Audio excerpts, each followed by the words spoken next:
Welcome, residents, to the Dr. DC podcast. My name is producer Richard, and across from me is the doctor himself. Hello. Each week, we talk about the weird and wonderful world of DC Comics. While fielding questions from listeners like you. That impression's dead, Jim. I don't know what you mean. It's time for the news. It's the news. You read it, you green-blooded hobgoblin. That sounds racist. There's a whole thing I've seen online about people being like, go back and like watch some of those Star Trek movies. Bones kind of comes off racist. Which is weird because he's on a ship full of like creatures and people of many multiple races. Oh, he's a green-blooded Vulcan. Vol. Kurlush. Have you been keeping up? No, because my folks have been in town. Oh. So I have to catch up on that. I have to catch up on Doom Patrol. I'm behind on a few things. Lucky for those things. First piece of news. Chelsea Zhang cast as Rose Wilson. Yes. In Titan season 2. Is this a Wade Wilson? Slade Wilson. Slade. Get the fuck out of your home where we are right now. Okay. Yeah, that's right. Fucking incel guy. Yes, one of us. Yes, it's Slade Wilson's daughter, aka the Ravager. So they've cast. She even looks the same, which I'm just like, come on. Well, yeah. So the guy that they cast as Slade and her and the person they cast as Jericho, they did like get like a real good family resemblance going. But I just mean that like even the like in this article, the image or of you just mean like the Rose comic? Wilson looks like I'm like the eye patch even like come on. Yeah. So that's pretty dope. Titans season 2. Oh, so you want to be one of me? Give me the eye. Yeah. Oh. Is it like a drill? Yeah. Oh, yikes. Well, but yeah, we get like the Deathstroke family in Titans season 2. Deathstroke family. Kind of makes me wonder if like, are they going to like dispatch Trigon like early and then move on to this? Or I fucking hope not. Or is like, or is Trigon going to like Trigon using them? That would be my guess. Yeah, I'm really curious to see like what they do with it. But yeah, I mean, I'm super excited. Obviously, Deathstroke is a huge villain for the Titans. But you know, Ravager has been a member of the Titans and sometime adversary. Jericho, same sort of thing. And yeah, it'll be interesting. I hope they play like the complexity of those family dynamics too, because it's not like they get along great with their dad. No, you know what I mean? So yeah, I'm looking forward to that. I got ribs in my teeth. Oh, can't get it out. This is all good content. This is barbecue content. Yeah, keep it up. That's what she said. Thank you. Then I got you. New details announced for DC Zoom and Ink titles. Right. Have you seen these yet? I have seen a couple of these. So Zoom is meant to be like the kids titles, and Ink is like the young adult one. So Ink has like that Mira novel and stuff like that that's coming out. I think DC Zoom, there's one where it's like a Swamp Kid instead. That's the fucking coolest part. Instead of Swamp Thing. I love Swamp Kid. Swamp Kid, like they've done it where it's like it's the secret spiral of Swamp Kid, and they do it on like the spiral notebooks. Yeah. And it's all like illustrated through like drawings that you would find in like a kid's notebook. Yeah. It looks really even cool. the artwork looks like an actual like notebook. It's so cool. There's some of that DC Superhero Girls stuff that's part of DC Zoom. Yeah, but yeah, I did see that Swamp Kid one, and yeah, just even the cover, I'm like, oh, that looks pretty sweet. I love what they're doing with the superhero girls. Yeah. Have you seen any of the cartoon? I've seen little clips and stuff of it online, but I love that Yancy Labatt is getting so much work. She's an awesome artist, and I love what she's doing. I really like the costume designs in that superhero girls thing. They're like really they're like faithful, but like really interesting new sort of versions that kind of make them fit as like still like students at a school or whatever, where it's like the cowl is also kind of a hoodie, or like there's like some cleverness that way. I really like those. Absolutely.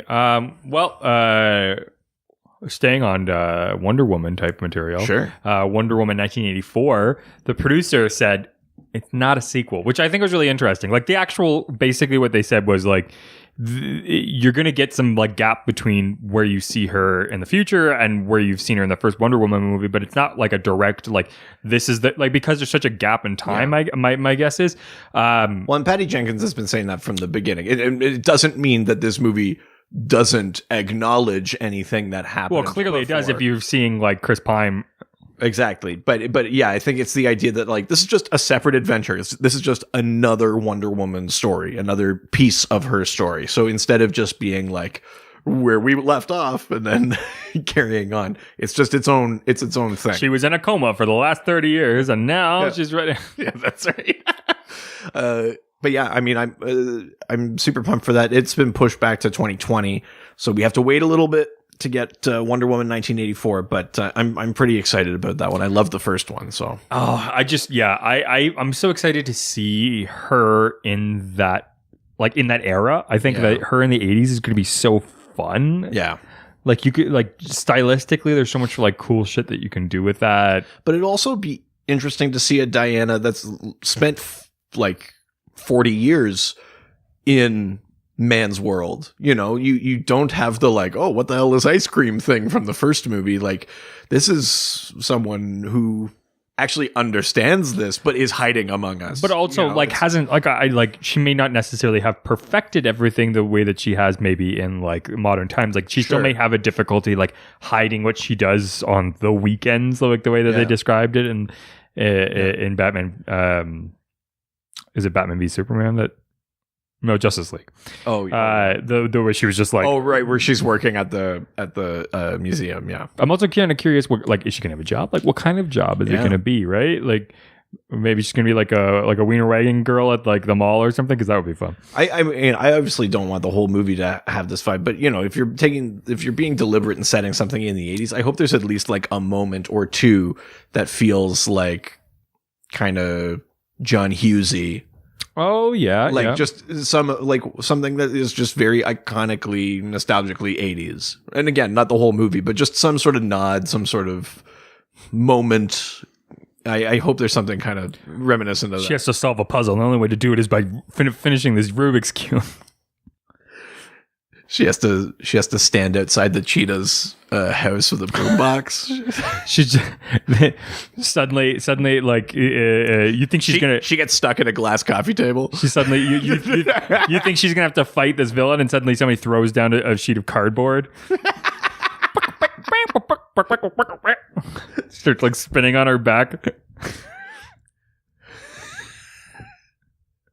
The DeLorean comes out of nowhere. Diana, we gotta go back to the First World War. Yeah, I like that.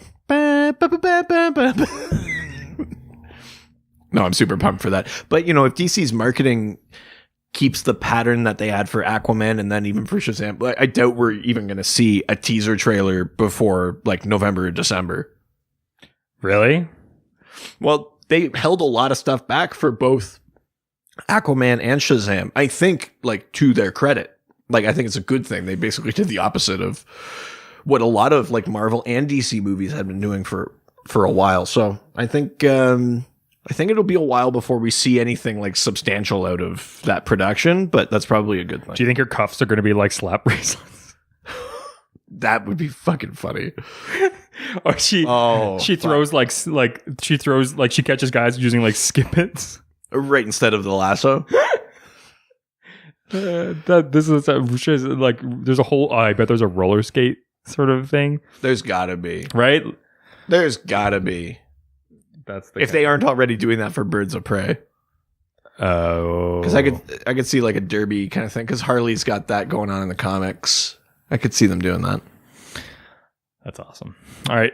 Next piece of news is Ezra Miller is apparently going to be is writing his own Flash movie script in a bid to stay on as the star, because it's hard a little bit to cut through like the what is just a rumor and what is unfounded or whatever, but I know what this was talking about, and I think there was some sort of idea that like his contract is about ending to in May. Expire because it's based on length of time, not number of films or something like that, and that in a bid to not get recast when it happens is that he's trying to write his own script that's maybe I don't want to say like not funny, but like less comedic, maybe a bit more dramatic. Well, yeah, and that he's working with Grant Morrison on it, which is, I mean, if there's ever been a shot at like a multiverse movie, it's getting Grant Morrison on your fucking.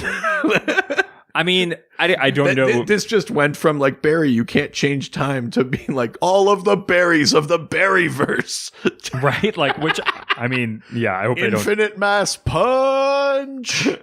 I think that my concern is, I don't know what type of writer, if he is a good writer at all, but it doesn't really matter that much, because at the end of the day, they do so many rewrites and things like that. Even if he just creates like well, you might just be doing a treatment. He might not be writing a full script. Also, right? I mean, you do a treatment with Grant Morrison. I mean, that's pretty strong. But like, I mean, like, if Morrison understands Flash, even in a book like the Multiversity, which is not about the Flash, there's a lot of there's a lot of moments kind of key to that. He understands his importance to like sort of cosmic continuity.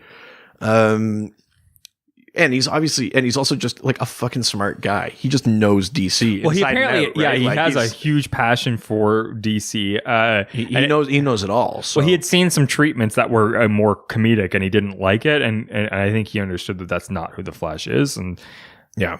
I mean, I don't know. At this point, I just want the production to happen, but I hope they don't recast Ezra Miller. I liked him. He was great. I think that like he's different enough from the CW Flash that I'm open to seeing, because I'm like, this is a different take on it. And he's a good actor. He's got range. He'll be able to do something funny and something dramatic. He like, let's keep him around, right? Someone like young and charismatic and talented. Yeah, God forbid that we like don't have, but I think that like he's good in those. Because don't get me wrong, I fucking love Jason Momoa. I think he's a dope Aquaman, but he's not a great actor. He's not a great actor. Yeah. Ezra Miller, like there's drastic differences between the characters that he plays, and I think that it's worth keeping him around. I agree. Yeah, it's weird. So. I mean, I know you're going to like this piece of news. Warner Bros. Eyeing the Justice Society of America for the big screen. So obviously this is based on the Black Adam, The Rock's Black Adam. And again, I mean, I've seen this around a lot, but it's, who knows, in 6 months we'll be like, I can't believe we believed it. But like the talk was that the script that was turned in for the Black Adam film, which is meant to start shooting sometime in the next like calendar year, is that Hawkman would be his primary adversary. Obviously not a villain, because Hawkman is a good guy. Yeah, I don't know how they're going to do that. And that Atom Smasher and Stargirl might appear in the film. Now, those three are members of the Justice Society, and if you read Jeff Johns' JSA run, there's a lot of story potential between Black Adam, Hawkman, Atom Smasher, and Stargirl. I mean, Black Adam and Atom Smasher are friends, and Atom Smasher kind of loses his place in the Justice Society because of Black Adam and because of trying to defend him. Hawkman and Black Adam go back to Egyptian times as Prince Khufu and Teth Adam, respectively. Like that's when Black Adam gets his powers. So then like a later incarnation of Prince Khufu is Carter Hall, Hawkman. Yeah. So, does that mean that we're going to see like them being rivals through time? Or, I mean, that'd be dope. There's a lot of story potential. Who knows? I suspect that they'll be drawing from a lot of Jeff Johns' run in JSA. I mean, A, because that's where those characters actually all interact with each other, and B, because a lot of these movies are drawing on Jeff Johns, and possibly because he's involved in them. Yeah, well, I mean, but those are also, sense. to be honest, great stories, so why not?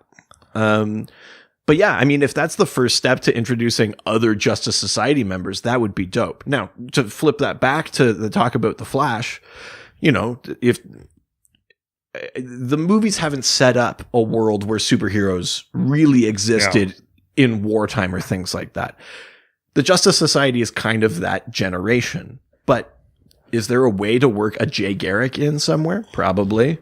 Is there a way to work, you know, Alan Scott, Green Lantern in, Dr. Fate? Like, there's a potential here for something exciting, but I'd be curious to see how they do it. Why don't we know that these heroes exist? Why aren't there, like, you know, because we barely know that Wonder Woman exists. Yeah. So, and she's been around even longer. So I'd be curious how they do it, but I think there's a lot of possibility, a lot of like potential. At the end of the day, they're not connecting these movies anymore, really. Anyway, so but they're not. But that's not the same as them being not in the same world. Yeah. You know, like they're not 100% making this perfect thing where you're like, oh, and this goes right into this or whatever. But like, they're still in the same world. There are still like things that deserve explanation or deserve some sort of acknowledgement, right? Like they're not 100% separate things anymore. Well, but I mean that Joker movie is that, but that's different. That is its own thing. This like how do you draw the line? But this Black Adam one is part of the DCEU. Affirmative? Yeah. Yeah. Okay. Well, then I'm very curious.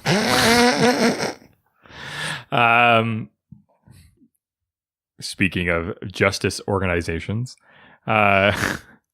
Just go with it. The Justice League is apparently in the comic books going to meet Lemire's Black Hammer. Yeah, you know, they do these sort of crossovers with other properties sometimes, but yeah, they're crossing over with the Black Hammer comics that Jeff Lemire does, and they put like the cover has Black Hammer characters in the sort of formation of the Justice League, the way they appeared in like Justice League #1 when the New 52 hit. Yeah. So that's kind of cool. You know, it's just another thing in the line of like Justice League or, you know, Batman and Teenage Mutant Ninja Turtles, or, you know, whatever those kind of different team ups are. Star Trek and the Legion of Superheroes. Like there's a history of putting those different things together. And this will be the newest one. But also it's Jeff Lemire. You and I both love him. I'm not I'm not super familiar with the Black Hammer stuff, but I trust him and it looks interesting, so I'm in. Is he writing it? That's what I'm kind of curious about, because Michael Walsh does the illustrations, but some of the artwork I've seen seems very Lemire-esque, so I'm kind of curious how they're divvying. I mean, he's got to be involved. Because some of it, like the actual cover of it looks like Michael Walsh, but like this promotional image, like if you look at it, like that looks like Lemire. It does, yeah. But like that looks like Walsh. Oh yeah, I see what you're saying. Yeah. Which I would much more prefer Lemire, to be honest. But Jeff Lemire, we love you so. I love you so much. Please answer my Instagram comment. I'm also from Essex County, and I want you to be on my podcast. Speaking of that word for Gossip Gabris, yeah, it's true. No, I gotta put on a comic festival. Yeah, that's how it works. Now you have to run Comic-Con. Yeah, well, somebody should. Speaking of comic books, I mean that is the basest like way to tie things together. I mean, the podcast is about that. We're literally down to the premise of the podcast as the unifying factor here. Speaking of switching subjects. There's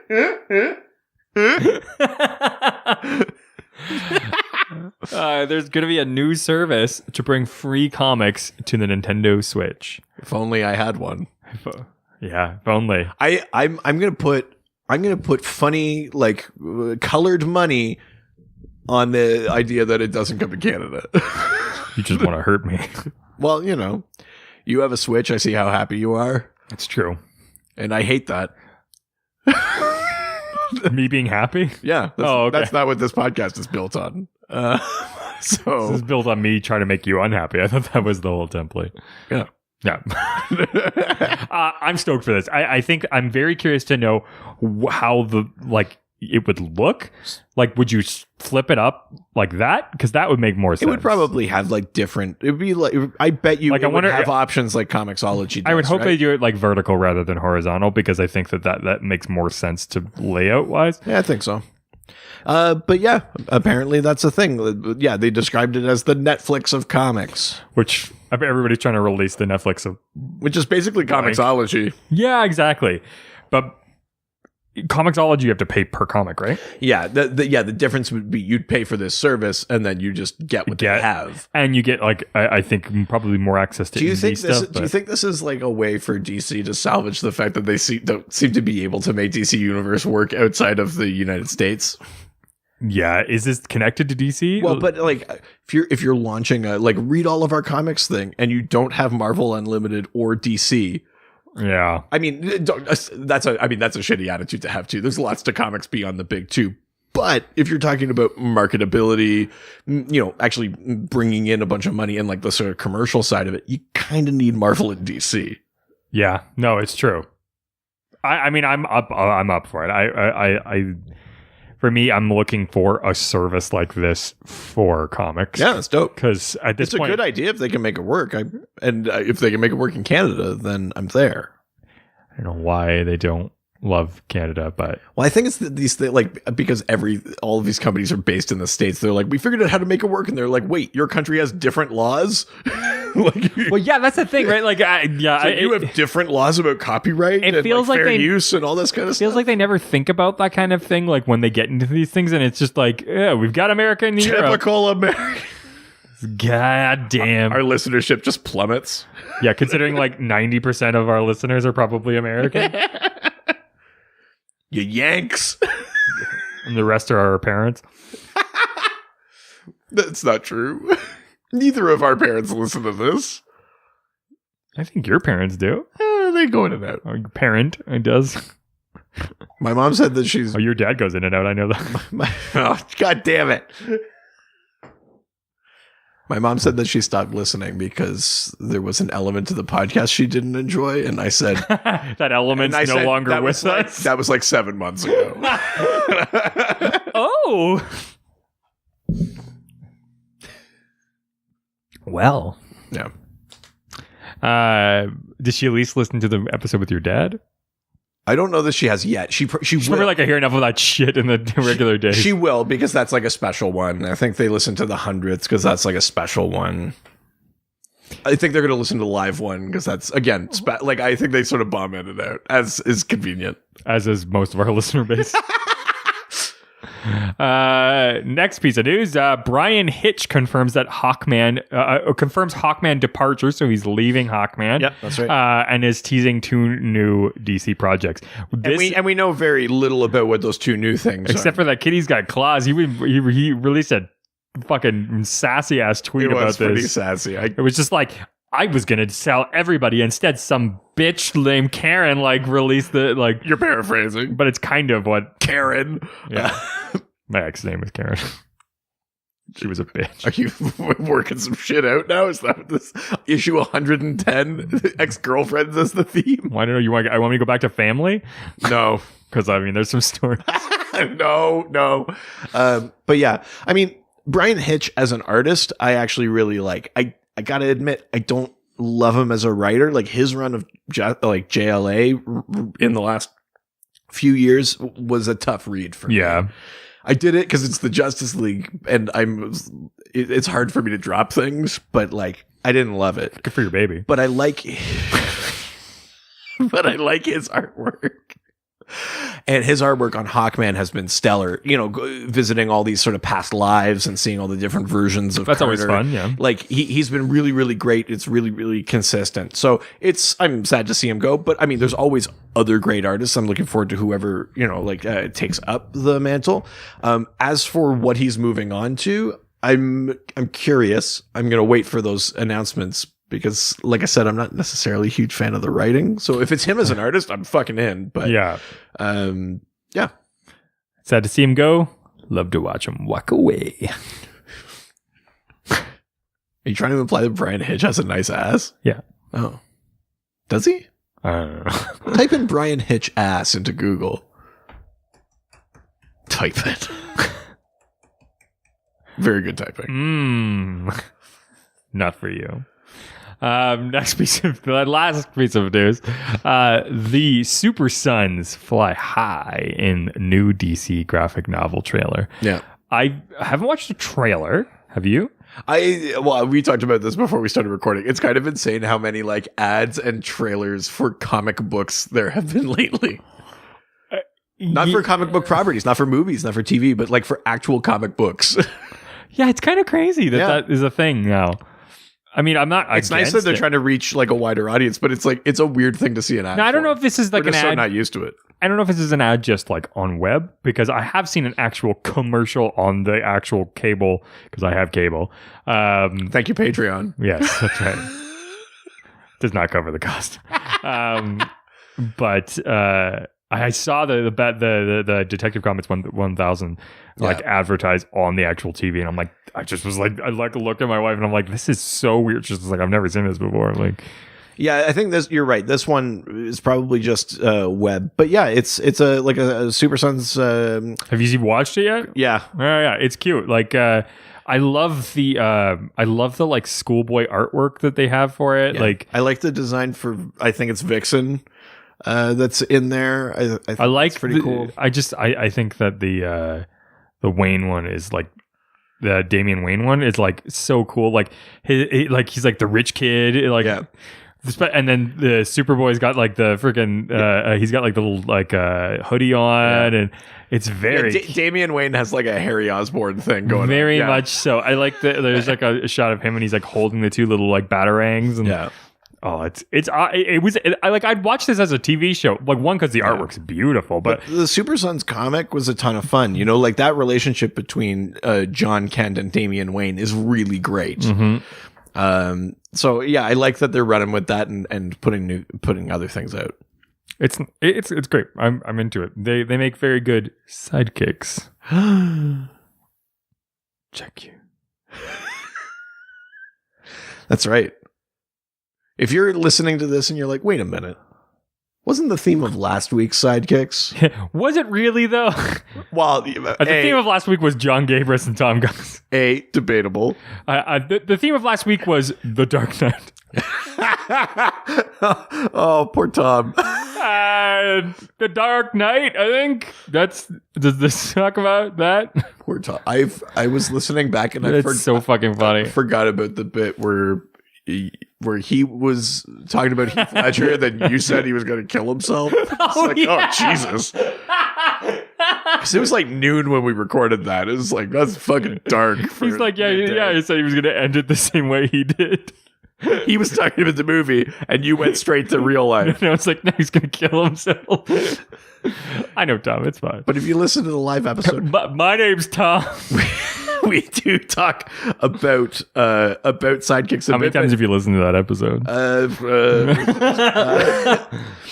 But you know, it's a live show. It's shorter. Plus, we had two great guests on. So talking to them, they're very funny guys. You know, we couldn't possibly cover the volume of questions that we got. We actually got like even for a normal episode, we got a ton of questions. I think we answered like 4. Yeah. So rather than just like wait forever for like a fanstravaganza that ends up being all sidekick questions, we're like, let's just keep going with it. Keep this train rolling, baby. And answer questions that we didn't get to. Hacha.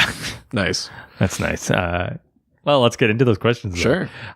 First, we're going to the Facebook. Go to the face of the book. Go to the Facebook. Oh, it's so tight. You're just like, it's like you have no uncomfortable feelings. I feel bad that I get so embarrassed about it because it's like that's bad performing. Also, like how much shit you guys gave me when we had guests prior.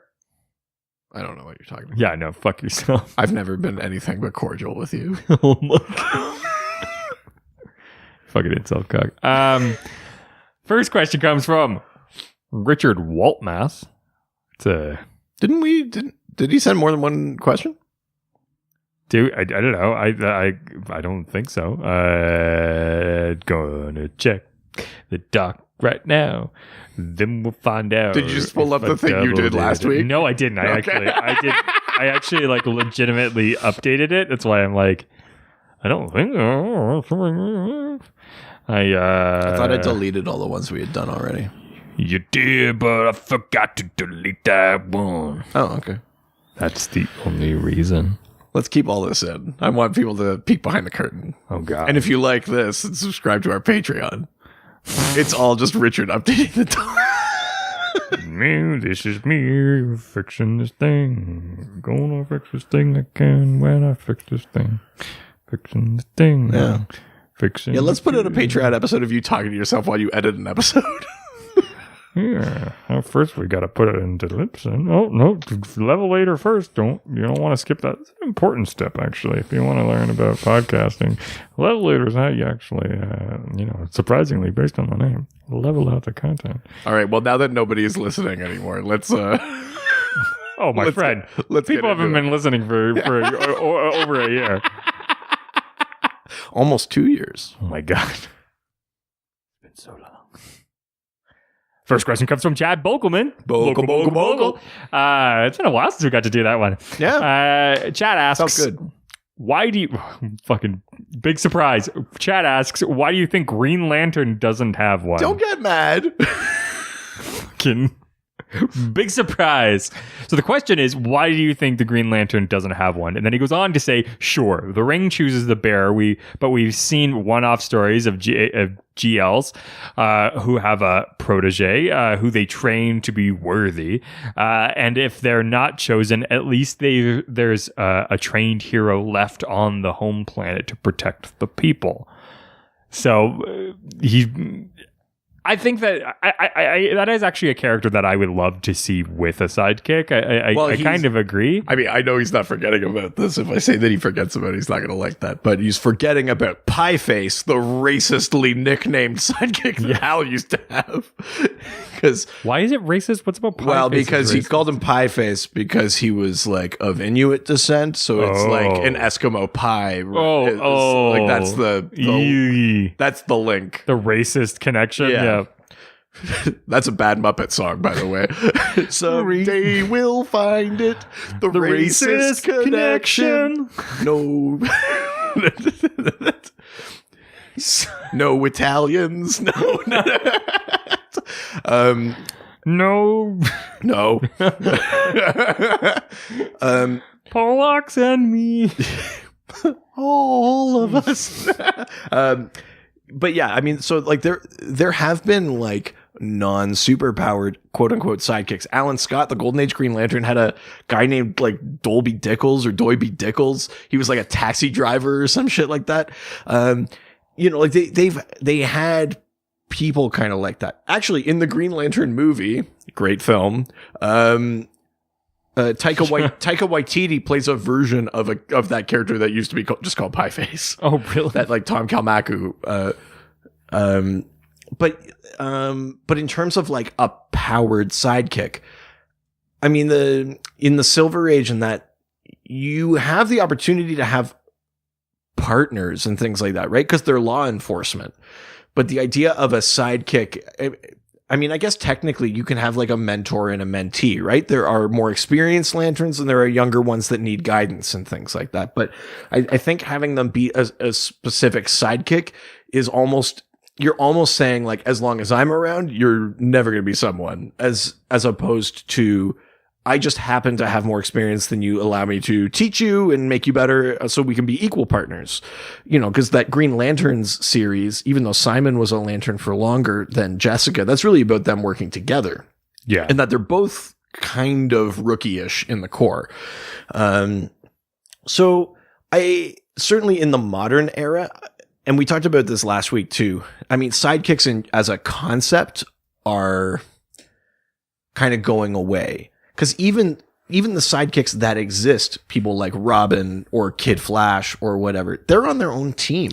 Yeah. They're just, there are actually not a ton of adventures of Batman and Robin or of Flash and Kid Flash. There's not a lot of that. Really? It's more just like, Damian and Wallace and, Aqualad, and they're on their version of the Teen Titans. And then there's, Nightwing and Tempest and Donna Troy, and then they have their version of the Titans. They used to be sidekicks, and then you have Batman doing his thing. There's actually not, even Duke Thomas isn't a sidekick to Batman. He's a different kind of partner as the Signal, right? He's the daytime Batman.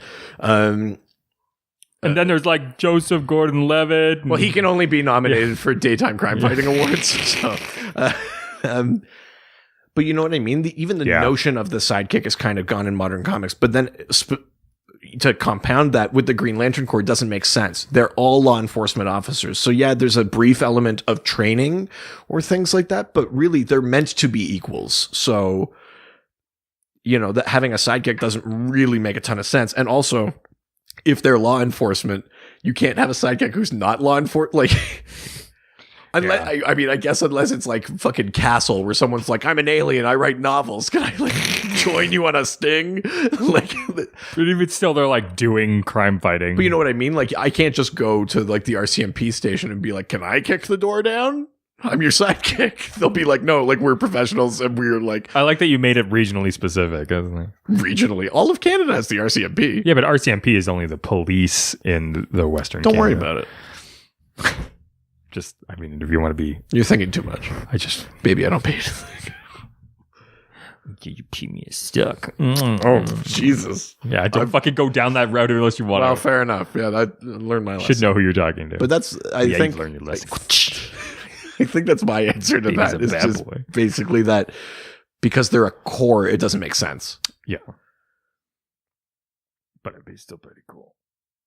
Okay, well then let's flip it around. Like, pretty cool. Can you think of what is the type of character that you think would be a reasonable sidekick for a Green Lantern then? Oh, if it's a cool idea, like what would you think that would look like? I would love to see like a space prisoner who'd like gotten out and he'd like spent a bunch of time in prison, but he was like actually a good guy who was wrongfully imprisoned. Right. But he's got like a like bad boy streak and he's used to doing things like against the law.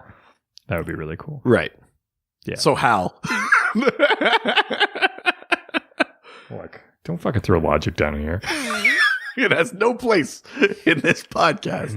Nary a place. Yeah. That or you really could just do like any buddy cop scenario, right? Like you get the really like straight laced guy with the renegade. But again, like the sidekick still feels different, right? Like that's still like a level of partnership. Sidekick still feels like. Yeah, I don't know. There's like an idea of being like lesser until you leave the hero, right? You become Nightwing or you do your thing. But like being a sidekick is like, I take orders from you. It's not like, oh, you know slightly more. I'll listen to you. You have guidance to give me or something like that. It's like, you know what I mean? Like maybe that's just how I think about it in my head. But yeah, I don't know that I want that in a Green Lantern comic. I think I like the idea of partners. I like them being like cops. I do too, but I feel like what I would really like to see is get like Gnort. Jesus. Well, it's funny that you mentioned that. Gnort did have. Well, he made an offer to get a sidekick. Really? Yeah. Well, remember his arch enemy is the Scarlet Skier. And the Scarlet Skier couldn't even defeat Gnort and then tried to kill himself. And Gnort accidentally sort of saves him and stops him from committing suicide. He like ruins his suicide and then says, do you want to be my sidekick? So I just would love to see maybe that counts. I would love to see like Kilowog with like Gnort. Right. I mean, like that would be a fun team. Right. But yeah. Maybe the sidekick just carries the lantern. I got it. It's like a squire. There we go. That's what it is. He's a squire. Yeah. He carries the lantern for him. Sure is heavy. Yeah. There we go. Figured it out. Deal. Right. Next question comes from our old friend Chicken Matty. Love that guy. Matt Poulter. That's right. Poulter, barely knew her. No, he's Chicken Matty. Matt asks, plenty of sidekicks have stepped up to become their own character. I think he means like their own hero. Yeah. Which do you think did the best job of it? I mean, this is going to sound like the cop-out answer, but it's Nightwing.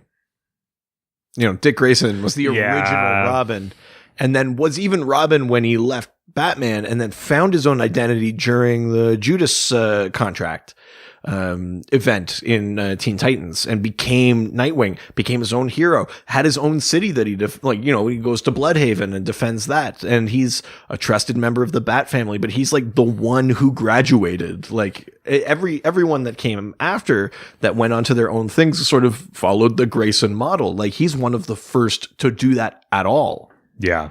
So it's kind of hard not to give him props for it because Nightwing is like, in the real world, a wildly popular and successful character. And in the comic book world, an extremely respected and well-loved member of the hero community. It's true. I think it's got to be him. He sort of reluctantly becomes Batman when Batman is presumed dead. But that's only because everyone else was like tearing their hair out trying to be Batman, and they were all fighting each other, and none of them really deserved it. He has his own life. He becomes Batman because no one else should, basically, is sort of where that story went. Mm-hmm. Yeah. What about you? What do you think? I it's hard to not agree with that. I mean, that he's the one that like you like. It's either that or it's a Robin, regardless, I think, as going on their own and really like creating their own sort of path. So it's, Wally West has done great things, but he's not a sidekick. He was Kid Flash, but he became the Flash. He didn't like do a different thing. Mm-mm. When Barry died, he became the Flash. So in the context of this question, that's sort of a different. He didn't really become a different character. Exactly. He became the. Yeah, I see what he got promoted up, basically. Yeah. I think, I'd agree with that. Donna Troy kind of goes off and does her own thing. She's obviously got a very convoluted history. Donna Troy, really? Yeah. Aqualad becoming Tempest is kind of. There's interesting Tempest stories in that, but again, I feel like it's got to be Grayson, right? He became Nightwing. He was his own character. And then when Batman made him fake his own death, he became Grayson, super agent, like a secret spy, and he sort of reinvented himself again.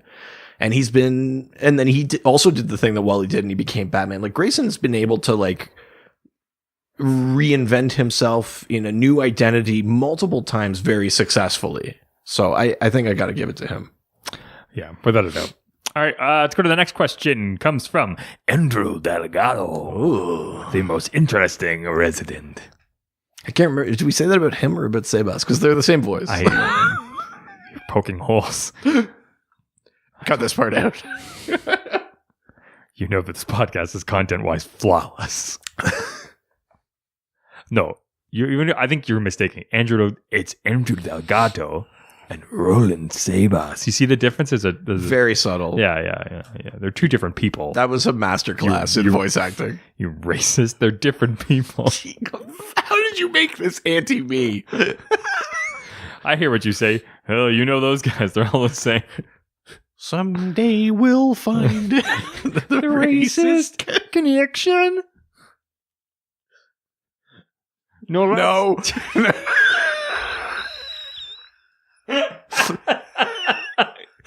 What does Andrew ask? No Latino. No. I successfully cut it off. I had to get that out. Fuck. Andrew says, have Jimmy Olsen and that's how he speaks. He goes, my name is Andrew Delgado.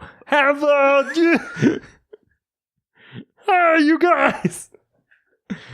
Have Jimmy Olsen and Dick Grayson been friends at any point since the Silver Age? Does Superman's pal / unofficial sidekick ever meaningfully interacted with anyone else outside of the Super Family?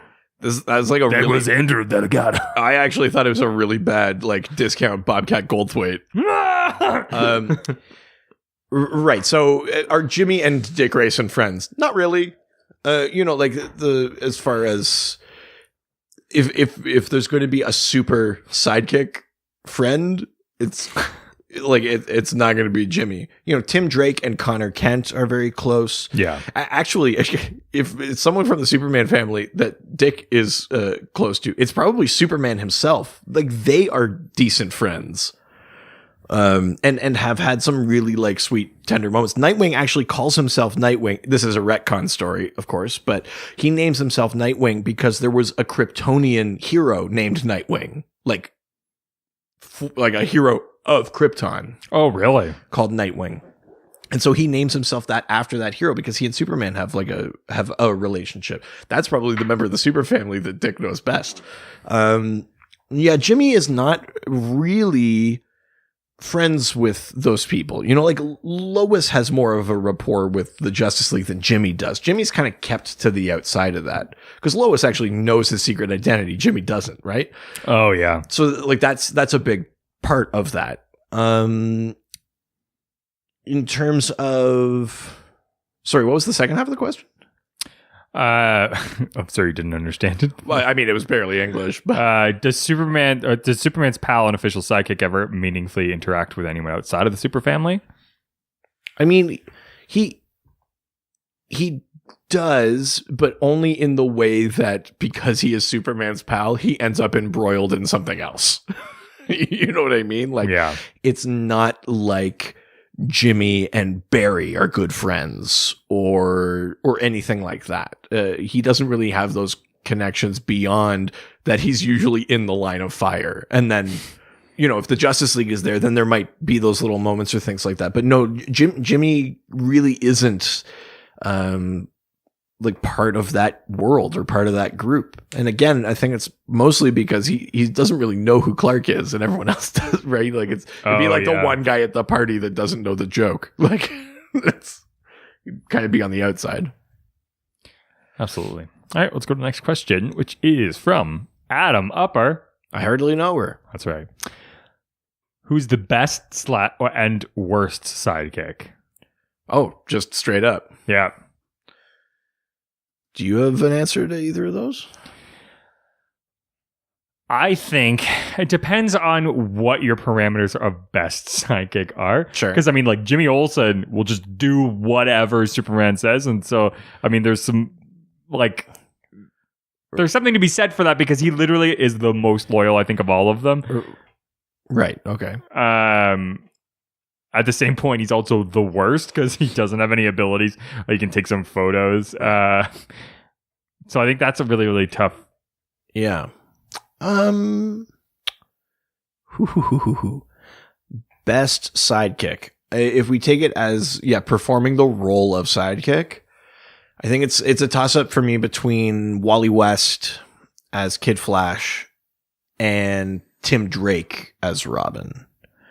I love Dick Grayson, obviously, and he's the first Robin. He's very iconic and he's a great character. But Tim Drake like becomes Robin because Batman is like losing sight of himself. Yeah. Jason Todd dies and Batman is like on this like angry sort of spree through Gotham. And Tim Drake realizes that Batman is in danger of crossing his line.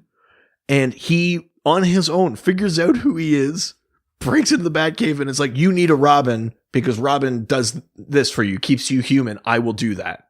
Like Batman doesn't see him and go, you would be a great Robin. Tim says, you need a Robin. I'm that guy. Yeah. Like that is the sidekick role, you know, like, so Tim is way up there for me for that.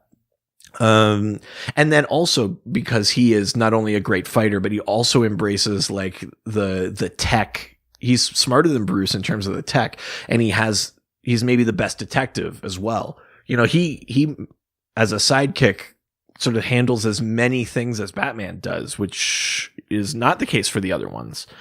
And Wally is a good sidekick was a good sidekick for Barry, or rather, he was always a good sidekick, but he became a good successor because they have different approach. Modern comics really reflect on this in a way that I don't think they realized as they were writing it. Yeah. But Barry was always, he's the scientist, right? He is like the logic and this is how our powers work. This is what we do. How do you phase? How do you do that? Wally was a kid who wanted to be the Flash and recreated the experiment and did it. Wally was like, oh, really? Is that the... Because that's not the... I mean, that was obviously not what CW does, so... Yeah. So, I mean, that's how Wally got his powers. And so Wally is someone who enjoys being the Flash. It didn't happen to him by accident. He wanted to be the Flash and he became the Flash. So the way they describe it now in the comics is that Barry is very... what's the word you're looking for? Like logical, scientific about how the Speed Force is. Which is interesting. Whereas Wally is, Barry does that. Whereas Wally is like more spiritually connected to the Speed Force. Which is interesting that he's faster. Well, and that's the thing, because he just feels it. It's just in him. He's not trying to think it. He's not trying to control it. The Speed Force just flows through him, right? So that's why they're different. You're right. It's why Wally is faster than Barry. But, which is funny because I mean, from that standpoint, if you had made that story now, I feel like you would make Wally slower because he didn't he chose to be, and he did, like, I feel like if you were telling that story, right, you would make him maybe not the bad guy, but you'd be like, well, like Barry didn't choose it, and he was chosen for it, and so that's why you would make him the faster one, right? Well, but again, you know, like the experiment happens, but the Speed Force still chooses, you know, and originally Wally was not faster than Barry. That's over time as Wally became the Flash, and then Barry came back, and they were like, okay, well, which one of you is? Well, that's why I like what they do with the CW, which is it makes a little bit more sense. Where like Wally West in CW is more just connected to speed in general. Like he's an athlete. He's been naturally looking for speed his entire life, and then finally gets it. It makes sense that he would be faster. Even in those shows, Wally is more of a spiritual guy. They also, like, well, especially what they've done now with its connection to Legends of Tomorrow, and he goes off to Tibet, which is their way of being like, we don't have anything for you to do. Yeah, exactly. You would end this season too quickly. We need you to go to Tibet. Yeah. Which I find that really interesting, and so that makes sense. And I guess he did kind of choose again because he was like so desperate when he finds out that he was the Flash at one point in the Flashpoint. He so like desperately tries to fight to get those abilities back. Right. So much so that he's like jumping in front of cars and stuff. Yep. So no, it's true. But I mean, in terms of those are best sidekicks, worst sidekicks. So I mean, I guess he's technically not a sidekick. He was called a mascot, but Snapper Carr. God. Bringing nothing to the table for the Justice League. That's pretty bad. Yeah. I would say...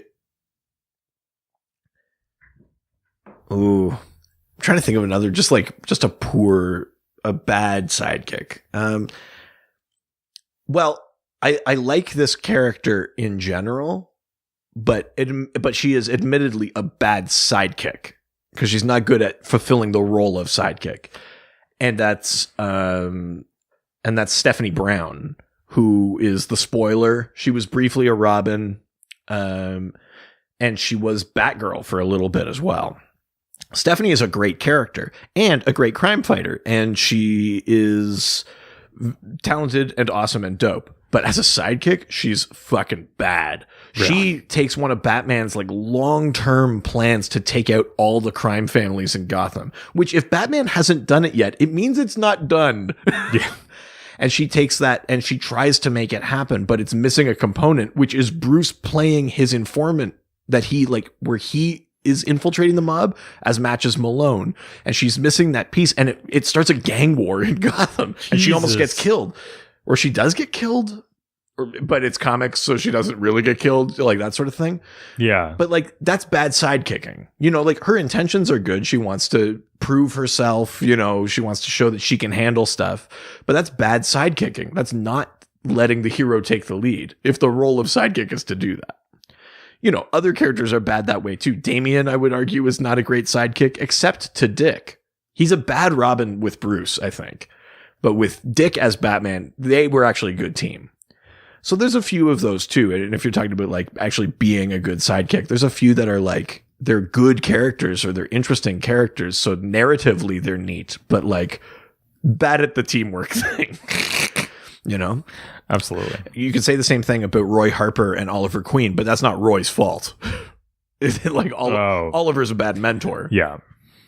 Absolutely. Yeah. All right. Well, let's leave Facebook, head on over to Twitter. Twitter. That's too close to Instagram. Yeah, it's true. All right. First question comes from James Paulson, who asks, "What sidekick is the most powerful?" Well, I mean, just simply on level of power, it's got to be someone either like John Kent, like a Superboy, or like McGann Maors, like Miss Martian, just because they are the ones that have the powers of the most powerful members of the Justice League, right? Yeah. And then, or by that token, also potentially a Kid Flash, you know, just because the Flash has tapped into the Speed Force, which is this sort of multiversal energy. You can travel through worlds and you're sort of tied to the cosmic fabric. But if we're talking like strength power, like raw power, then it's probably either of those. And not technically a sidekick, but Lobo's daughter, Crush. I would have to assume It's just a little crush. Oh, nice. Yeah. Not like I faint every time we touch. Wow. I would assume that she would be up there too, because Lobo is basically indestructible, unkillable sort of thing. Yeah. But yeah, I mean, I think that's it. I mean, it's a relatively quick answer, but I think that's it. Yeah. I it's hard to argue with that. Sidekick wise. Yeah, definitely. All right. Next question comes from Tyler. Tyler asks, I hardly know her. Jesus Christ. This is because I reused it. Is it bad to reuse? I thought we always reused those jokes on that. Yeah, I do. Oh, okay. So what can I do then? You fucking answer the question. Okay. Give me something. I have so little in my life. Tyler asks, I barely know her. Ah. Thanks. Tyler asks, which generation of sidekicks is your favorite and why? Oh, right. Well, yeah, I mean, we're at the point where there are multiple generations. Yeah. It would be tough for me to say anything but that first sort of Titans generation, right? Dick, Donna, Wally, Garth, Roy, because those are the ones that I know the best. Yeah. But that being said, there's something I like about a couple of them that came later. You know, some that I mentioned, including Connell, Superboy, and McGann Maors, Miss Martian, in no small part thanks to Young Justice, which is a fucking great show. But also, you know, you get characters like Impulse, like Bart Allen, Barry's grandson from the future. He is Impulse is great just in general, but then he's also a great Kid Flash. That's a really fun one. I do really like the second Aqualad. I like Jackson Hyde or Calderon, whichever Jackson name Hyde, Jackson Hyde, Jekyll. Nice. Yeah. I do enjoy those ones. The nostalgia in me means I have to go to that first Titans lineup. Those are the first like ones you really introduced to. It's just like how there's people that are like, Wally is my Flash or whatever. That's who I grew up with. For me, it's like those are like that's my generation of sidekicks, right? I mean, not that I was alive when they were coming out, but that's where you read first. That's what I read first. So that's sort of where I am with that one. But I do love like the newer versions of things. I do like Bart Allen. I do like Calderon. I like McGann Maors. I'm into those ones. I'll admit, I'm not as into like Damian Wallace. I like Emiko Queen in Green Arrow more than I do in Teen Titans. So there are some things there that I'm just not as into, but does that mean that they're not as good? Not really, but it's a matter of personal taste. Yeah. It's funny that they don't really create that many sidekicks. Like when you really like, you would think that would be like sort of the thing, a superhero and there's their sidekick, but it's really not a thing that they use very much. Well, but again, it's just like, yeah, it is weird in a way because you'd think there'd be room for a couple, and not just that they are the younger versions and they're on their own team. Yeah, but that you would be, like read a Superman comic and it would be Superman and Superboy.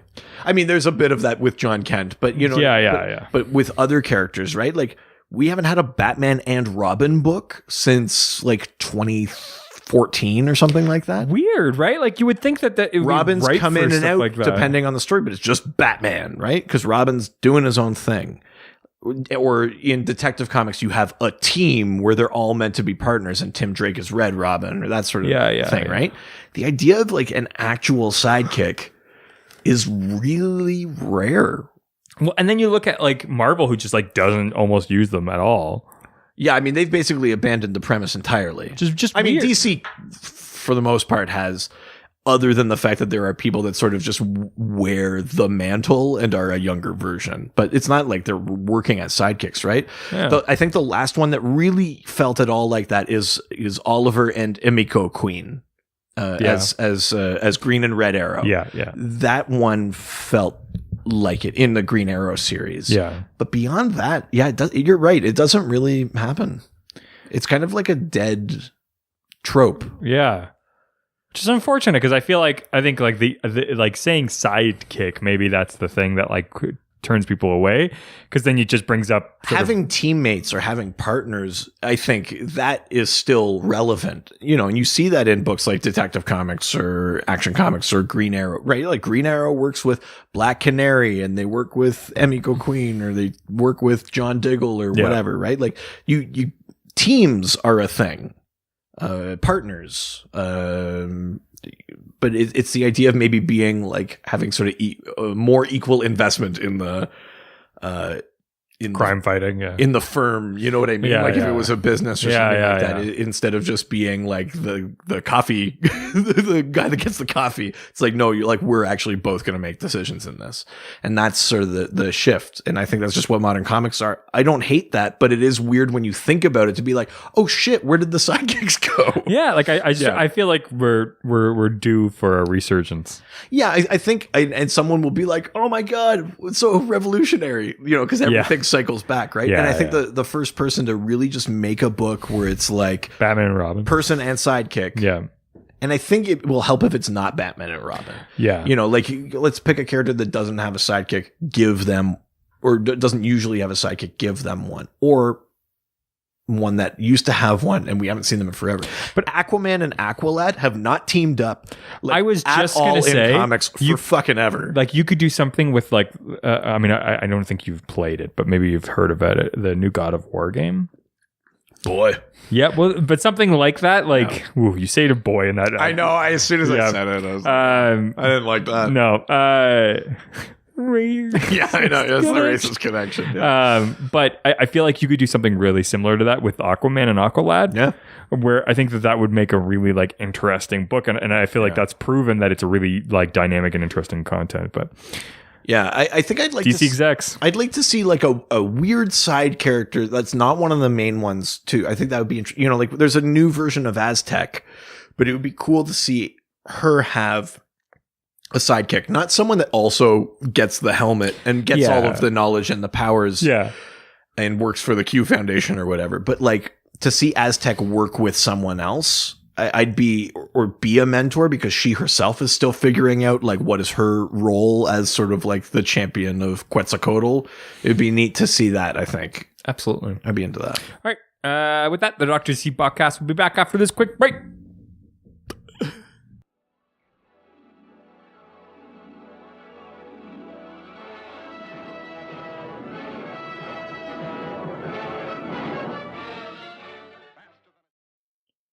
Hey, residents. It's producer Richard here. Just wanted to take a quick break in the middle of this podcast to talk about our amazing sponsors, Great Lakes Grooming Co. Just want to talk to you about a couple of different products that I actually use almost every day. I just used a peppermint lime lip balm. It's awesome for chapped dry lips. It smells really good. You don't get that weird sort of like thick goopiness that you get from some chapsticks. It's great. It's super affordable and definitely something that I cannot sort of exist without. The air is very dry up here and I definitely need a lip balm all the time. The other product is the Noble Selves Hairstyling Cream. I've got pretty thick hair, and I tend to have a hard time finding hair products that work really well. Either they're too thick and they get sort of like stiff in my hair and feel really hard, or whatever, or they don't hold strong enough, and then I have to put a ton of it into it, so it becomes expensive as well. This has like a medium to light hold, but honestly, it's got a super soft feel, and it actually does the job that it needs to do. It holds my hair in whatever position kind of I want to put it in. It's perfect for everyday use and casual styles. It is a water-based styler. You're not getting a ton of those terrible chemicals that you would with some of the off-the-shelf stuff. Because of that, it washes out super, super easy. Great Lakes Grooming is meant to be easy to use, ready, rain or shine. It's one of the only like sort of styling companies that I actually can continuously go back to, and it's something that I used before we even got a sponsorship. All their products are purposely designed and environmentally responsible in Canada. So if you're here, great, little much less shipping. If not, it's totally worth the cost, and it's actually super affordable. If you're from America, you got that American dollar, so it'll even cheaper for you to buy. But they like to say it's ready for adventure wherever one may find themselves. So whether you're where we are, up in the Great Canadian North, or down in the American South, wherever it may be, you guys can definitely count on these products to be great, no matter how you need to use them. And for you lucky residents, we have a 10% off that Great Lakes Grooming is going to offer on any regular priced products. All you have to do is go to their website, www.greatlakesgrooming.com, and just use the promo code DRDC podcast. So remember that website again, www.greatlakesgrooming.com, and just use the promo code DRDC and then just podcast. Now back to the show.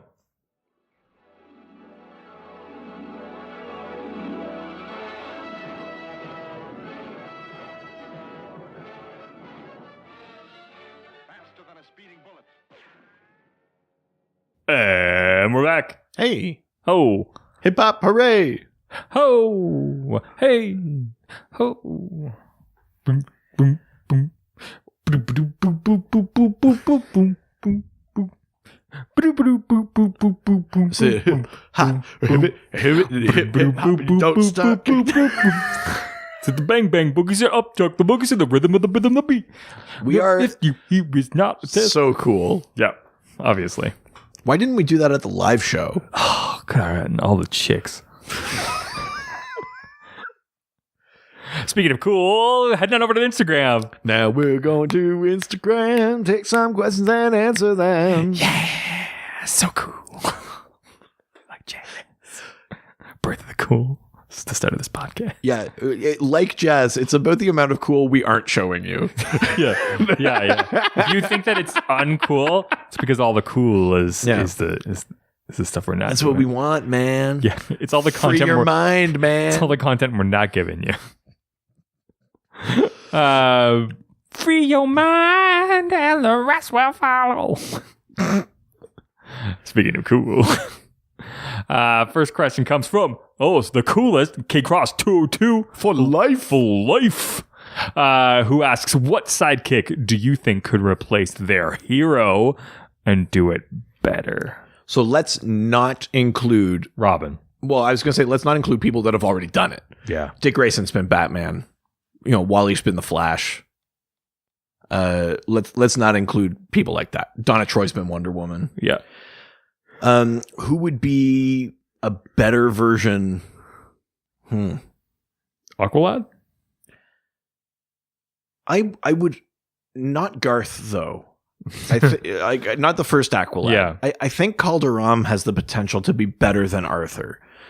In that, Better, stronger, faster than he was before. in that, I feel like he has this sort of split background, and his dad is Black Manta, and he's got like shit going on. Yeah. But I feel like he has been given love and guidance and things like that, at least in different versions, from Mira, or from having teammates, or from from Aquaman himself, or things like that, in a way that like Arthur is always kind of a weird loner. You know, like even though he's got Mira, he never feels at home as a king. He never feels fully at home in the Justice League. Like he's always a little on the outside. And I would hope that, like with Dick Grayson, Calderon would be better than his traumas. Yeah. Right? Because he's had a mentor and things like that. It'd be neat to see him become Aquaman fully, which, you know, Young Justice, to bring it back to that, Young Justice season 3, Calder is Aquaman in that, which is awesome. So I think I'd be interested in that in the comics eventually. You know, 'cause that's a relatively young character still, like it didn't exist in comics before 2011 or 2010. So there's, you know, time to build and things like that. But the first step is actually pairing him with Aquaman more, right? Like we need more hero sidekick adventures. We need to see that mentorship, or pair him with Mira, pair him with someone, right? So that we can see him learning and growing and things like that. But I would be interested in seeing Calderon become Aquaman. I think that's one that would make sense to me. What about you? Can you think of one? I mean, that's kind of the one that I initially was going to, but I think another option that I'm not. Harley Quinn as the Joker. Oh, but she's had such like an arc, like bending away from crime and stuff. I know, like that. but to be able to just like But you want her to like snap, kill the Joker and take over. but then be evil, be the Yeah. Joker? Oh.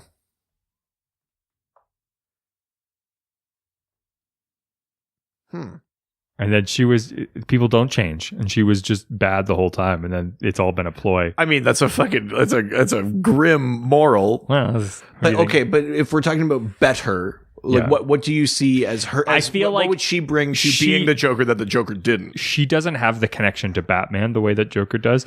Joker is so relentless, which kind of makes him powerful in some ways, Right. but also limits him in his abilities because everything is at stake just so that he can accomplish the connection to the Bat.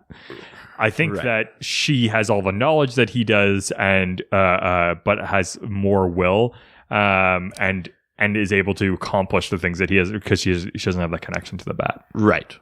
I mean, based on that premise, sure, I'd see it. I think I personally would find it disappointing to see her backslide like that because she's come so far. Yeah, but maybe that's what she really wanted, and she's a strong, independent woman and can do whatever she wants. Don't try to somehow make this the woke opinion. I don't know why you're such a bad guy. But Jesus Christ. I'm almost impressed at how good you are at doing that. But yeah, that's who I choose. Interesting. Yeah. Interesting choice. All right. Let's go on to the next question. Comes from our favorite sexy resident and co-host, but doesn't come on the podcast very often. The real Josh Gill. Yeah, that Gil. Ugh, sexy Gill. Take off your pants, Gill. Oh, Come yeah. on. Come on. It's 2019. Exactly. So a man can love another man, dog. Stop. No, that's not what You're sexually harassing him. Yeah, and as a strong, independent man, I can do that. No, that's not what that means. That's not what that means. Yeah, I'm not doing it to a woman, so it's fine. No. That's Jesus. Oh, I can't wait for 2020 when we're past this. We need the next wave. Next wave. It's gonna be a house of cards. Jesus fucking Christ. What did Josh ask? Oh, I don't know. It doesn't matter. Josh asks, which Robin was the best sidekick to Batman? Why? Well, I've already said Tim Drake and sort of explained why, because he actually like saved Batman from himself, becoming that sidekick and taking on that role. I'd be curious to know if you've got a different Dick Grayson. Grayson, okay. I mean, Grayson was the one who truly, I think, knew him, and I think it was the reason why he kind of took up the mantle on his own. I think it really depends on, again, what you think is the best, but I think that he saw what Batman was doing and decided to do it better. And I think I think at the end of the day, like, I mean, your first is always the best, but with Batman, that's double duty.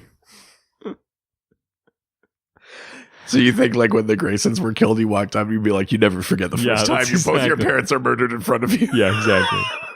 I just meant because that Robin was his first. Oh, shouldn't I never forget it? I'll never forget the first time your parents were murdered. Nothing, Mr. Wayne. Yes. I've just been constantly trying to chase that dragon. I may never have a high so high as Crom Alley. I mean, Joe Chill. I imagine he would say that. But I tried to get that high when I climbed that ladder. I've always loved a trapeze. The bounding, leaping, and costumes. It's Alfred Hall as a rock, I'll tell you. Yikes. Okay, but Dick, I mean, not just because he's the first one, but because he...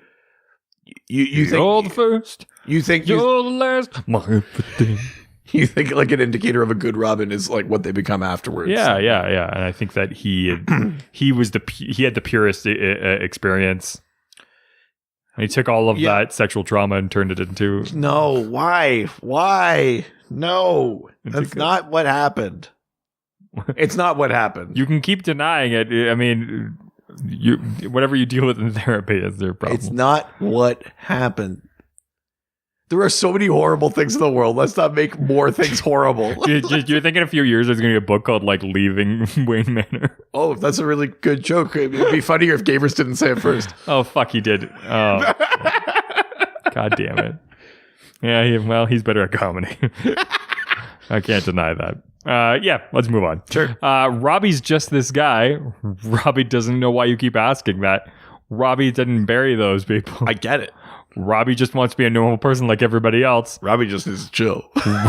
Robbie's on a list. Doesn't matter what that list is.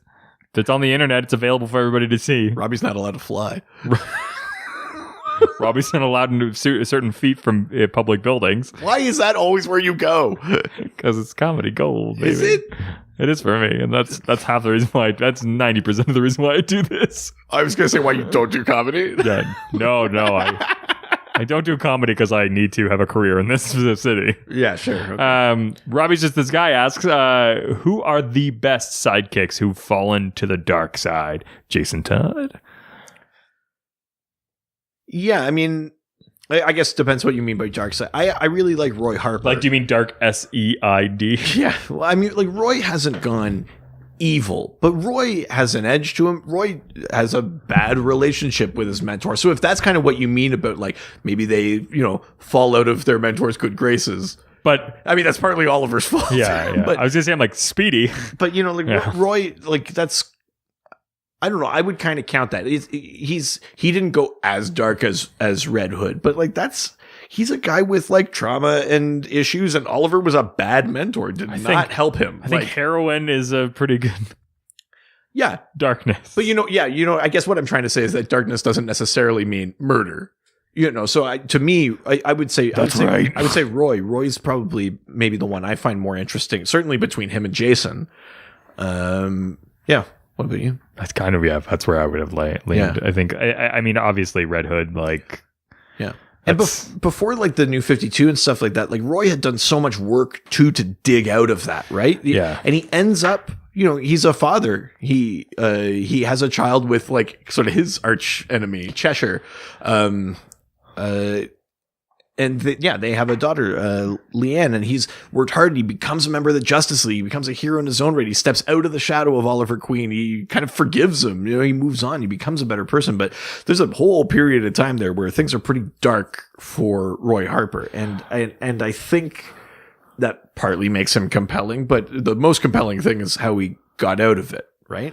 I would love to see. I like remember from the Titans TV show where at the very last episode that you get that vision of Dick Grayson with a sort of like the family and you get that sort of like him and Dove. I would love to see like a version of that, like as like a superhero, and it could be a sidekick, could be a Robin story, but something where it's like they have to be sort of the like suburban dad, and then like at night they have to like drive into the city because obviously they live in the suburbs, and then like deal with crime and then go back to that like sort of and try to keep up that life. I mean, Animal Man is kind of like that. Is it? Because he's an actor. He's Buddy Baker, but he has a family. He there are comics where it's like, he's on a different planet and he has to like He has to be like Martian Manhunter, can you hook me up? And then he's like making a call home. And he's like, I'm not going to be home for dinner.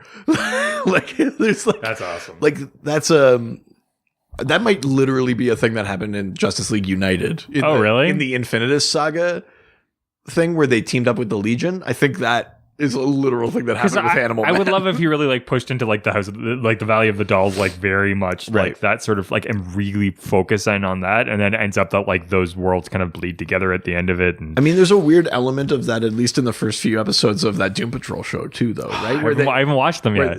Where they're just in this small town, right? Yeah. So there's and their life at home. You see this in the trailers. This isn't a spoiler. Yeah. It's a very like, especially because of Rita, it's a very like domesticated kind of like pleasant thing. But they're I need to fucking watch it. off on this weird adventure too. So like they kind of strike that sort of balance as well. Actually, I need to watch this. God. Okay, I'm gonna watch it this week. All right, next question. Which is not on Instagram, it's in the email. check the email.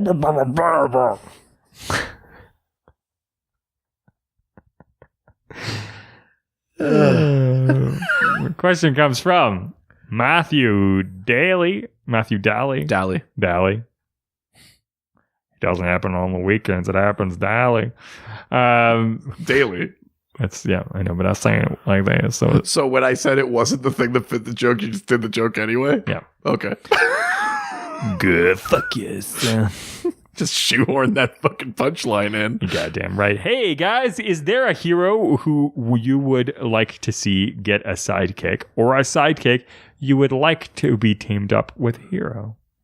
Limited DC knowledge considered, a hero like Jon Stewart getting a sidekick, or Beast Boy being a sidekick to someone. Sure. Well, I like I mentioned before, I have a weird love on for Aztec. I think it's a cool character.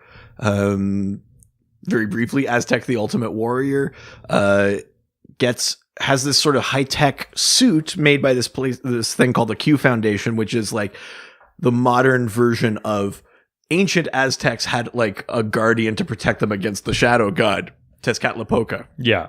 And they're powered by the sun, sun god Quetzalcoatl. So that's why it's the Q Foundation.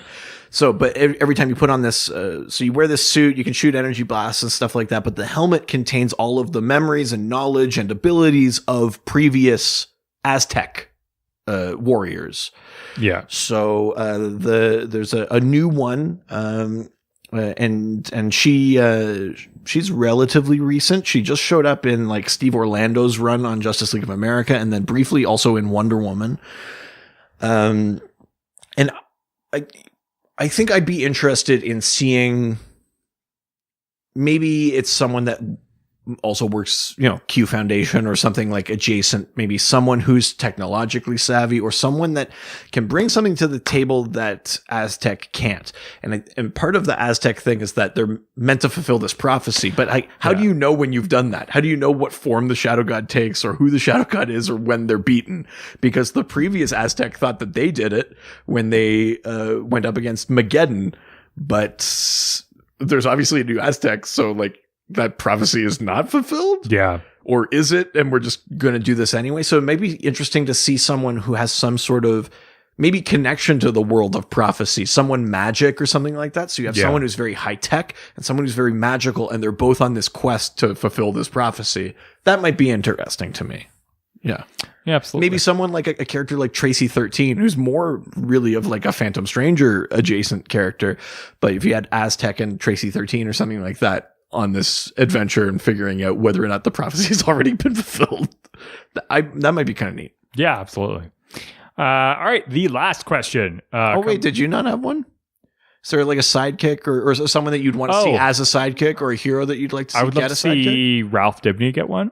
Oh, sure. Okay. I think it would be funny to like someone also stretchy. Yeah, exactly. I think they could really like get tied up together. Like it'd be fun. Yeah, I think that would be fun. I think it would be funny if like he and Plastic Man teamed up and Ralph just assumed, because Plastic Man's kind of silly, that's like, you're the sidekick. Yeah, here. exactly. Like if they both didn't see it the same way. That would be really funny. That would be kind of neat. I actually like that a lot. Yeah. All right. Last question comes from Mark R. Okay. Who asks, can you talk about how Stargirl is younger than her sidekick, Stripe? Yeah. So Stargirl is a character Her name is Courtney Whitmore. She's created by Jeff Johns and sort of modeled on his late sister.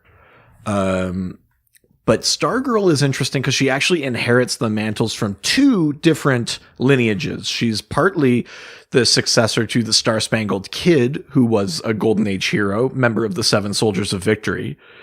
And partly she also inherits the cosmic staff from Jack Knight, Starman, and part of the Starman legacy. And the original Starman, Ted Knight, was part of the Justice Society.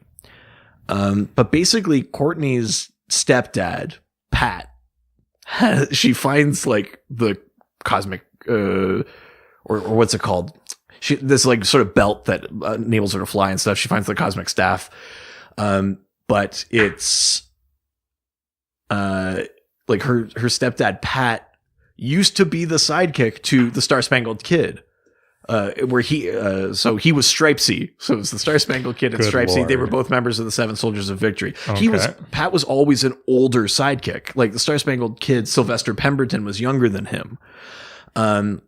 And then when he discovers that Courtney is dressing up in the Star-Spangled Kid outfit and going out and fighting crime, he's a mechanic and he builds himself this robot suit and calls himself Stripe and becomes her sidekick to protect her, Whoa. to keep her safe.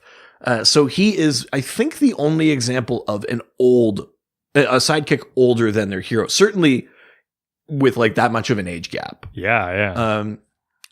But yeah, so it's not even like he used to be a kid sidekick and then became an old sidekick. In both versions, he's older. But yeah, so he protects Courtney, I mean, she can handle herself. She doesn't really need protecting, but that's that sort of stepfatherly kind of thing. That's the reason that he becomes Stripe, is because he worries about her going out and being a superhero because she's a teenager. Yeah, it makes sense. Yeah. But that's Nice. That's Pat Dugan, once the sidekick to Sylvester Pemberton and then the sidekick to Courtney Whitmore. Nice. Yeah. All right. Well, with that, you know what time it is. I totally remembered this. Yep. We do it every week, so I can't imagine why you wouldn't. So, as we all know, it is time for the Dial Dog. Similarly to the old Dial H for Hero comics, where listeners or readers would send in ideas for comic books, and they would turn them into ideas. They would turn them into actual like characters. They would only be for one issue, but it was a fun way to have an interaction with the readers and come up with weird characters every issue. And the idea was that somebody would dial Hero into a rotary dial phone, which I don't know how they do that in a modern day era. Siri, dial Hero. Text, sext, Just text to speech.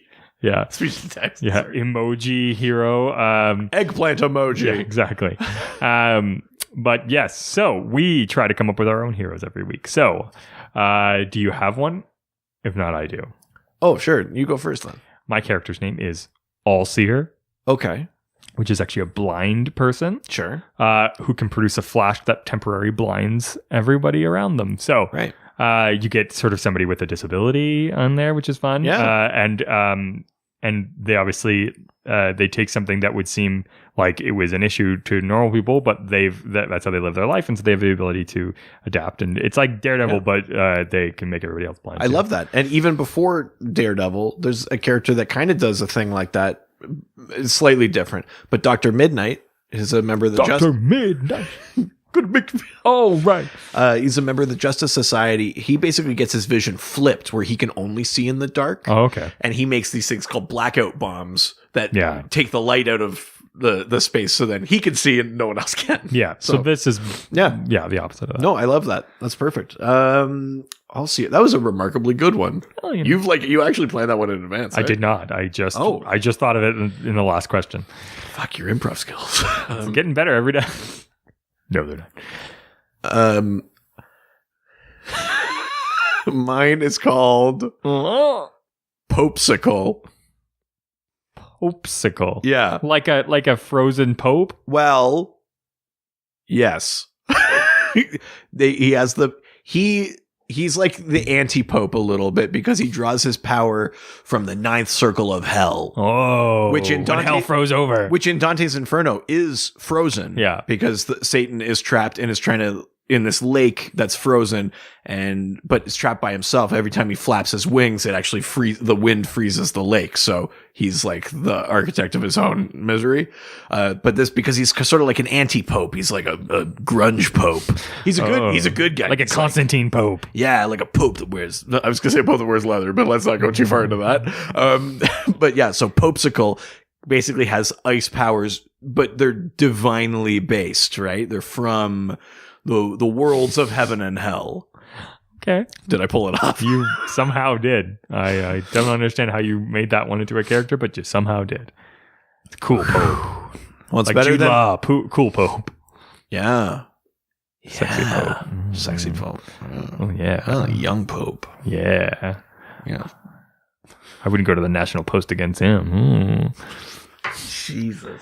We would love to hear what type of characters you residents can come up with. We always love that. All you have to do is use the hashtag #DialDoc. That's hashtag #DialDoc and send us your favorite hero or villain that you come up with. That's right.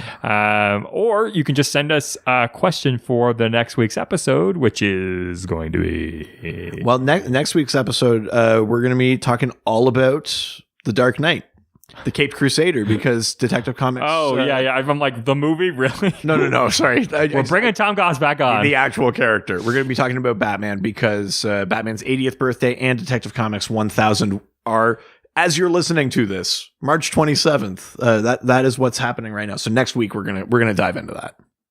Absolutely. So all you have to do is send those questions in to our various social media platforms, such as our Facebook account, Dr. DC Podcast. our Twitter, At Dr. DC. Instagram. Dr. DC Podcast. Send us an email. DrDCPodcast@gmail.com. You can hang out on our fun subreddit. r/Dr_DC. Also, don't forget that you can not only talk to us, but you can also read our DC specific articles or look at our merch on our website. DrDCPodcast.com or .ca. And of course, the doc phone is now open. All you have to do is call us at 208 917-3238. That's 208-917-DCEU. And we will see you. Oh, wait. You can give us money. Oh, yeah, please. Not only can you buy Dear our God, merch, don't end the episode. Give us money. yeah, but obviously we have a Patreon account, which we're actually about to record. That's right. Yeah. It's patreon.com/DrDC. It's only $5 a month and you get a full extra episode every week. We talk about all sorts of crazy crap. Absolutely. And we haven't done a review in a while. That would be fun to get one of those because we were trying to get to 30 reviews. If we get to 30 reviews, we're going to do a video live stream episode so you can see our pretty faces that we talk about. I feel like that might be, they're deliberately avoiding that. Yeah, exactly. No, yeah. If you want us to finally be caught, the police needed to see If our we faces. don't get to 30 episodes, we will release a video. Yeah, exactly. If we don't get 30 reviews. I'm gonna do an Ace Ventura episode where I just talk with my butt the whole time. So give us a review, or we will release our faces. Subscribe to our Patreon, buy our merch. That's right. We'll talk to you if you've subscribed to our Patreon. We will talk to you on Friday. That's right. If not, we'll see you next Wednesday. Same doc time, same doc channel. Adios. Superheroes.